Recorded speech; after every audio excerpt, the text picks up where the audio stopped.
Pinagbabaril sa harap pa mismo ng kanilang mga anak ang mag-live-in partner sa Mandaue City, Cebu. Ang lalaking biktima dati na raw naugnay sa iligal na droga. Makibalita tayo kay Nico Sereno ng RTV Balitang Bisdak. Sa loob mismo ng kanilang bahay sa barangay Labugon, Mandaue City, pinagbabaril ang magka-live-in partner na sina Ricardo Avenido, 38 anyos, at Agnes Pugoy, 36 anyos. Base sa investigasyon ng mga pulis, pumasok sa bahay ng mga biktima at namaril ang 4 na salaring nakatakip ang mga mukha.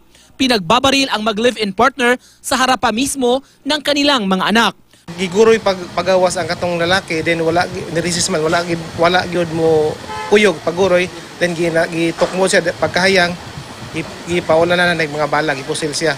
Then pag humang katong inahanap po niya gibira na po padung sa ubos. Napag-alaman ng pulisya na dati nang naugnay sa iligal na droga si Avenido. Siya sa record ng watchlist, original watchlist sa drug and robbery group under sa DAYA, pero wala gini siya mo attempt kung surrender sa to ang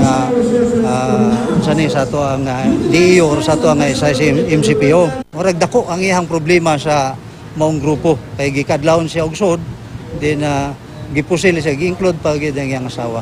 Sinubukan naming kunan ng pahayag ang pamilya ng mga biktima pero wala sila sa punerarya ng aming puntahan. Sa halip, dinatnan namin doon ang mga tauhan ng PNP Crime Laboratory na nagproseso sa mga bangkay. Kasalukuyang nasa pangangalaga ng kanilang lola ang mga anak ng mga biktima. Makikipag-ugnayan din ang pulisya sa Social Welfare Office para maisailalim sa counseling ang mga bata na posibleng na-trauma sa nangyari.